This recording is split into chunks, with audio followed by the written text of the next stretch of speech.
Hello, ചക്കയുടെ season കഴിയാനായി അല്ലേ? അതിനു മുന്നേ നമുക്ക് പെട്ടെന്ന് ഉണ്ടാക്കാൻ പറ്റിയിട്ടുള്ള ഒരു വിഭവമാണ് കേട്ടോ ഇത്. നമ്മുടെ ചക്കയുടെ ചവണി ഇല്ലേ, ഞങ്ങൾ ചവണി എന്നാണ് പറയുന്നത്.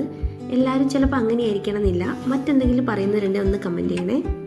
ചക്കയുടെ ചവണി കൊണ്ട് നമുക്കൊരു അടിപൊളി ഉപ്പേരി ഉണ്ടാക്കാം. അത് അറിയുന്ന ആൾക്കാരുണ്ടാവും, എന്നാലും നമുക്ക് എങ്ങനെ ഉണ്ടാക്കുന്നതെന്ന് നോക്കാം. മൂത്ത ചക്കയുടെ ചവണി വേണം കേട്ടോ. മൂത്ത ചക്കയുടെ ചവണി ഇതുപോലെ ഇങ്ങനെ ചെറുതാക്കി അരിഞ്ഞെടുക്കാം. ഇത് ഭയങ്കര എളുപ്പത്തിൽ നമുക്ക് ഉണ്ടാക്കിയെടുക്കാൻ പറ്റും. ആകെ 2-3 ഐറ്റംസ് മതി, കുറച്ച് സമയം പെട്ടെന്ന് ഉണ്ടാക്കിയെടുക്കാം. ഇത് ഞാൻ ഇതുപോലെ അരിഞ്ഞെടുത്തിട്ടുണ്ട് കേട്ടോ. ഇനി നമുക്കിത് എങ്ങനെയാണ് ഉപ്പേരി ഉണ്ടാക്കുന്നതെന്ന് നോക്കാം. കുറച്ച് വെളിച്ചെണ്ണ എടുത്തിട്ട് അതൊന്ന് ചൂടാവുമ്പോൾ കുറച്ച് കടുക് ഇട്ട് പൊട്ടിക്കുക. കടുകിനകത്തേക്ക് കുറച്ച് വറ്റൽമുളകും കുറച്ച് കറിവേപ്പിലയിട്ട് ഒന്ന് മൂപ്പിച്ചതിന് ശേഷം നമ്മൾ അരിഞ്ഞു വെച്ചിട്ടുള്ള ചവണി ചേർക്കുക. ആവശ്യത്തിന് ഉപ്പിട്ട് നന്നായിട്ടൊന്ന് ഇളക്കി മിക്സ് ചെയ്ത് ഒരു 5 മിനിറ്റ് നേരം ചെറിയ തീയിൽ വേവിച്ചെടുക്കുക. അത്രേ ഉള്ളൂ കേട്ടോ, ഇത്ര പണിയുള്ളൂ. ഉപ്പേരി റെഡി.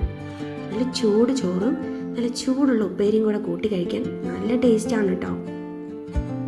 പിന്നെ ഇങ്ങനെ തന്നെ ഉണ്ടാക്കണമെന്നില്ല, തേങ്ങയൊക്കെ ചേർക്കുന്ന ആൾക്കാർക്ക് വേണേൽ അങ്ങനെയൊക്കെ ഉണ്ടാക്കട്ടോ.